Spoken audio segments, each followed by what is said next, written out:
Hello అండి, అందరికీ నమస్కారం. Welcome to our channel. ఈరోజు ఈ వీడియోలో రథసప్తమి రోజు, ముఖ్యంగా మాఘమాసంలో లేదంటే రోజు కూడా సూర్యుడికి ఆర్ఘ్యం ఎలా సమర్పించాలో చూపించబోతున్నాను. మనకి సూర్యుడు ఆరోగ్యాన్ని ప్రసాదిస్తాడు అని చెప్తూ ఉంటారు. మనం సూర్య నమస్కారాలు చేయడం వలన ఎంతో ఆరోగ్యకరం కనుక రోజు చేసుకుంటే మంచిదే.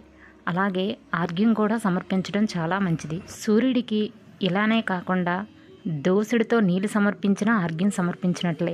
రోజు చేయలేని వాళ్ళు ఈ మాఘమాసంలో లేదంటే మాఘ ఆదివారాల్లో లేదంటే రథసప్తమి రోజు ఒక్కరోజైనా ఇలా ఆర్ఘ్యం సమర్పిస్తే చాలా వరకు మంచిది.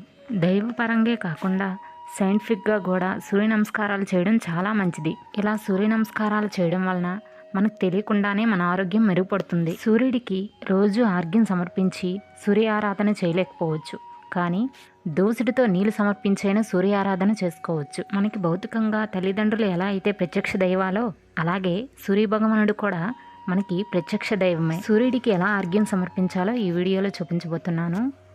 ఒక చెంబు అంటే రాగి చెంబు కానీ, వెండి చెంబు కానీ, ఇత్తడి చెంబు కానీ తీసుకొని స్వచ్ఛమైన మంచినీళ్ళు నిండుగా పోసి అందులో పసుపు, కుంకుమ, అక్షతలు, గంధం, పుష్పము సమర్పించుకోవాలి.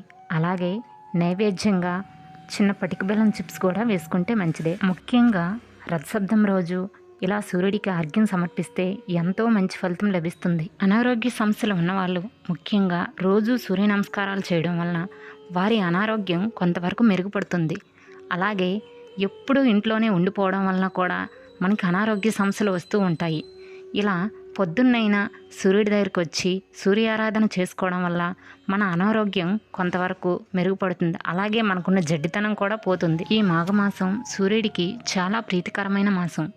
ముఖ్యంగా మాఘ ఆదివారాలు అలాగే రథసప్తమి అంటే చాలా ప్రీతికరం. ఈ రథసప్తమి రోజు సూర్యుడు 7 గుర్రాల ఏకచక్ర వాహనుడై మన ఇంటికి వస్తారు అని చెప్తారు. అందువలన రథసప్తమి రోజు రథం ముగ్గు వేసి ఆవు పేడ పిడకలపై పాలు పొంగించి పొంగలు వండి నైవేద్యంగా సమర్పిస్తారు.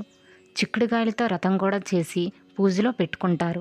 ఈ నీటిలో అన్నీ వేశాక ఈ నీరుని ఒక గిన్నెలో 2 చేతులతో సమర్పించి ఎవరూ తొక్కని చోట మొక్కలపై కానీ లేదంటే పారే నీరులో కానీ వేసేయాలి. ఈ మాఘమాసం అంతా కూడా నదీ స్నానం ఆచరిస్తే చాలా మంచిది.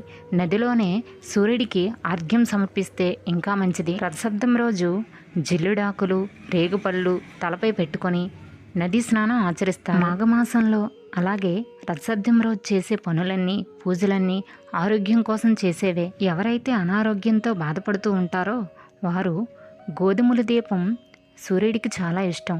ఈ గోధుమలతో మాఘమాసంలో మాఘ ఆదివారాల్లో రథసప్తమి రోజు వెలిగించుకుంటే సూర్యుడి అనుగ్రహం కలుగుతుంది. అలాగే వారి ఆరోగ్యం కూడా మెరుగుపడుతుంది. ఈ దీపాన్ని ఆరు బయట సూర్యకిరణాలు పడే చోటు 11 లోపు వెలిగించుకుంటే చాలా మంచిది. మనకు తెలియకుండానే మనం బయట ఈ దీపం వెలిగిస్తాం గనక ఆరోగ్యం మెరుగుపడుతుంది. ఈ గోధుమల దీపం ఎలా వెలిగించాలో ఈ ఛానల్లో ఉందండి, కావాలంటే చెక్ చేయొచ్చు. సూర్య భగవానుడికి 7 సంఖ్య అంటే ఇష్టమట. అందువలన గోధుమల దీపంలో 7 ఒత్తులు వేసి దీపం వెలిగిస్తారు. అలాగే 7 జిల్లుడాకులు, 7 రేగుపళ్ళు నైవేద్యంగా సమర్పిస్తారు. 7 చిక్కుడుగాయలతో రథం చేస్తారు. 7 చిక్కుడాకుల్లో పాల పొంగల్ని నైవేద్యంగా సమర్పిస్తారు. ఈ ఆర్ఘ్యం సమర్పించడం నేను ఇంట్లో చూపించానండి, బయట ఎలా చేసుకోవాలి. ఓకే అండి, చూశారు కదా సూర్య భగవానుడికి ఆర్ఘ్యం ఎలా సమర్పించాలో. ఈ వీడియో కనుక మీకు నచ్చినట్లయితే లైక్ చేసి మీ బంధువులకి, స్నేహితులకి షేర్ చేసి మరిన్ని వీడియోల కోసం మన ఛానల్ సబ్స్క్రైబ్ చేసుకోండి. Thank you for watching.